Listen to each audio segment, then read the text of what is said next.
Well, I must say one thing, that in these extraordinary difficult times that the world is going through, this is one ministry which regularly, I think, outperforms all the other departments, is the finance ministry. And I have even in the last session mentioned that the Honorable Finance Minister is somebody who comes to, we may have strong disagreements, but I would like to compliment her and her Minister of State that there are two people who constantly come with bills to try and fix things which really need fixing at urgency. Especially at the time that we are going through, this is a bill, like Pinaki Mishra ji said, is not something we objected.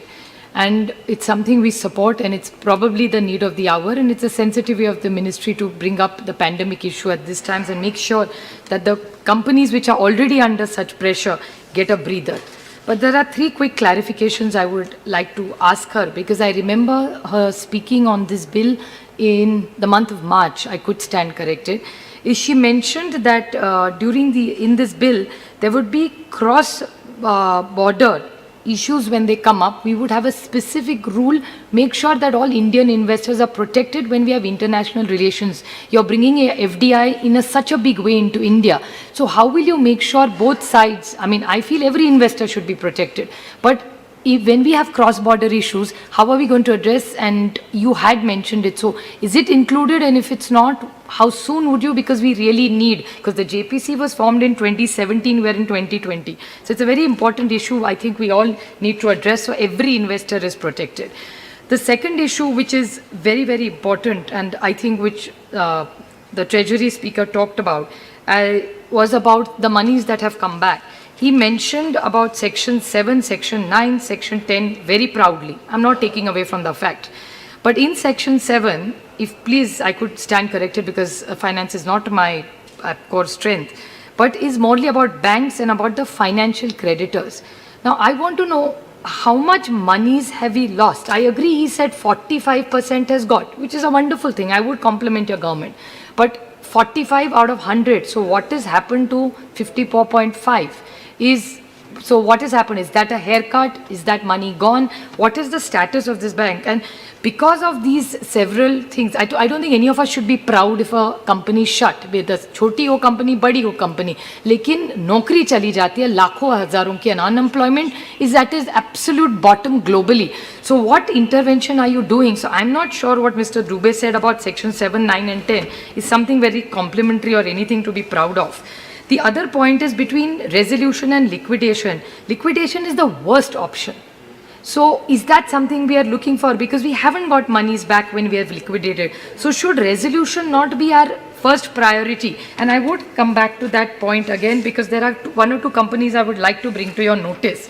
The other point which Mr. Pinaki Mishra raised, I won't repeat it, but I would like to bring it on the table. What he said about the NCLAT chairman was absolutely right. And as a matter of fact, Mr. Mishra, I would like to say there was a question he had only asked on 19th September.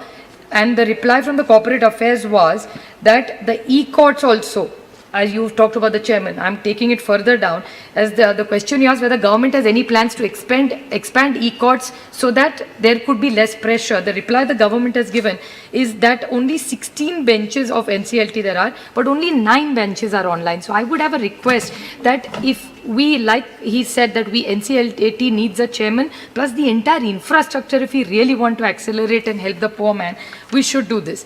There is one topic which is very close to my heart. In the insolvency correction, one point you have made, which is not directly connected, but in the larger things is very, very important for me, is under the code, the director or the partner of the corporate debtor may be held liable by making personal contribution to the assets of the company in certain situations.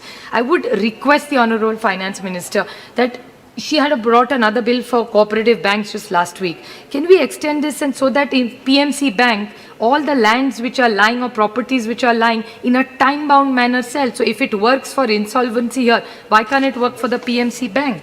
And like major suggestions have come. If you remember, ma'am, you are also an economist, so you would definitely remember this. It was the TARP when the America, which even Nishikant Dubeji talked about various countries. He talked about what other countries have done. I want to ask a pointed question to this government, is what are you doing to save the economy?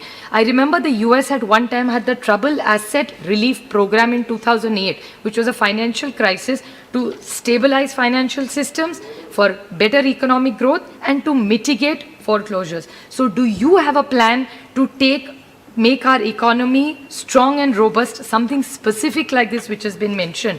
And last point, ma'am, there are several companies which are getting closed. We keep reading about it. There are some resolved under this. I would like to ask a pointed question to this government, that every company is under pressure right now. You talk about Air India. I'm so fortunate that the Honorable Minister, who was exceptionally helpful to us during the pandemic, was Air India, which brought millions of our family members, friends, professionals and children. But Air India is under pressure. Just the way Air India is under pressure, you have not been able to sell it.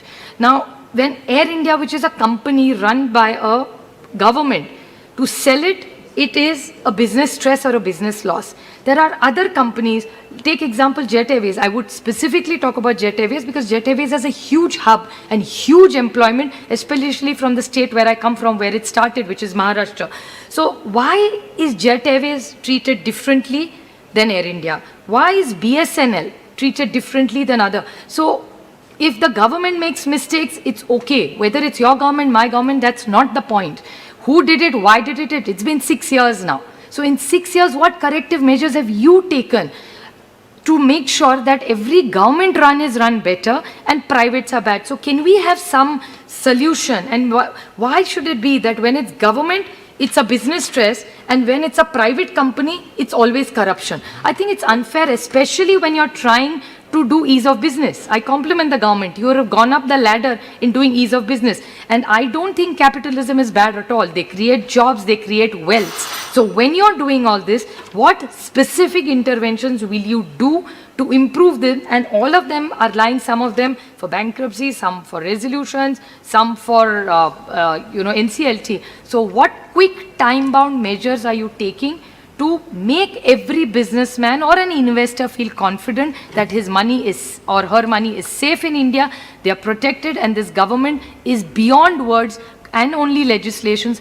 committed to making this economy 5 trillion. Last time Mr. Singh said 10 million. Whatever you do, my only humble request is, I don't want to get into the numbers game. I want the unemployment back, because the minute unemployment comes, government's economy improves, and our social sector programs, which are right now all doing badly, will do better. So it's really for poverty elevation, we need to get our house in order. So I just request the Honorable Minister to make all these clarifications, because when you say something, it sends a clear message in this country and gives confidence to people who need it right now the most. Thank you.